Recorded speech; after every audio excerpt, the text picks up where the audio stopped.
If you have to pay for something, would you pay more or less? Silly question. Of course, you would pay less. I would.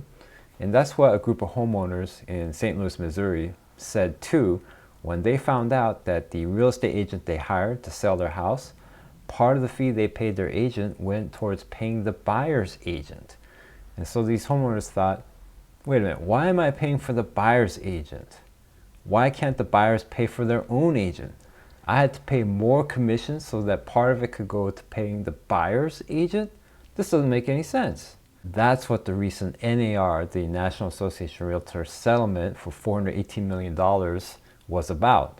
There was a class action lawsuit brought about by the St. Louis, Missouri homeowners saying that the NAR and its agents are colluding to keeping real estate agent commissions high, and part of that reason is because the seller's agent is sharing that commission with the buyer's agent, when home sellers should only have to pay for their agent, the selling agent, the seller's agent.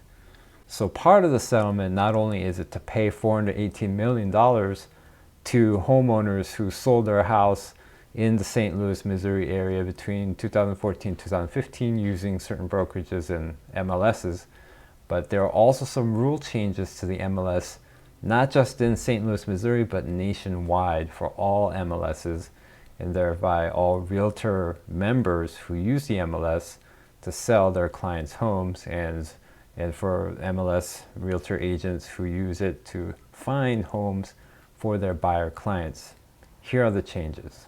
The first change is that it will be prohibited to list how much the seller's agent will share of their commission with the buyer's agent, or any agent that brings a successful buyer for a property. So right now on the MLS, you will see a CSO, at least here in the LA, cooperating selling office share of the commission. It'll list, like, just for example, 2% or 2.5%, which is usually half of what the seller's agent, the listing agent, is going to get paid by the seller. So it will be prohibited to list that figure in the MLS when this settlement is finally approved and these changes go into effect, which is scheduled for mid-July 2024. So what that does is it's preventing sellers' agents from listing how much they're going to share of their commission. And by doing that, it's going to hopefully remove, I guess in the eyes of the settlement and the way it was structured, it'll remove the seller's, I guess, responsibility to pay a buyer's agent's fee. It was never a seller's agent's responsibility or a seller's responsibility to pay the buyer's agent. It just ended up that part of the commission they paid their agent, the seller's agent, that part of that would go towards the buyer's agent, just because that is the practice, or will be in the past the practice of how real estate business was done among agents. Sellers, agents would share their fee to entice other agents representing buyers to come and take a look at their listing and hopefully sell it. The other change is that realtor agents, real estate agents representing buyers, will now have to enter into a written buyer's representation agreement.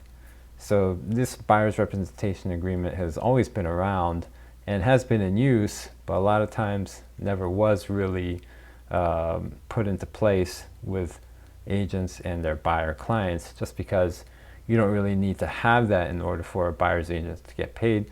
As long as they submit an offer for their client, usually that offer has a place for the buyer's broker and agent to put their information, and there's wording in general on the purchase agreement that the buyer's agent would get paid from the whatever fee, cooperating fee there would be as listed on the MLS. So what that means is buyer's agents should now negotiate directly with their buyer clients to get paid by their buyer clients once they complete a sale, once the agent is able to help them successfully purchase a property. The buyer's representation agreement always had this language in the agreement stating how much a buyer would pay their agent, but usually because the buyer's agent would get paid from the seller's agent, this was never really needed, because the commission the buyer's agent would get paid from the seller's agent would satisfy any payment due under this buyer representation agreement. I hope that makes sense. So these changes are set to go in effect in mid-July 2024. There's still an approval pending, court approval pending for this settlement agreement. So there's a chance, a very slight chance, that it will not go through and business can continue as usual. So the question is, will homeowners agree to pay commissions like usual as before? If a real estate agent comes up to them and says, yes, I will charge you 5% or I'll charge you 6%, and part of that I'm going to share with the buyer's agent. Will you, if you're a home seller, home owner, would you agree to that? Or would you say, get out of here, I'm only going to pay for my share. I'm going to only pay you for your efforts. I don't want to pay for a buyer's agent. We'll have to wait and see how that goes. Hey, if you thought that was helpful, click like and subscribe for more content. This is Dale Shin, LA area realtor. If you're looking to sell your house and you want to talk about reduced commissions when selling your house so you can keep more of your equity, don't hesitate to give me a call.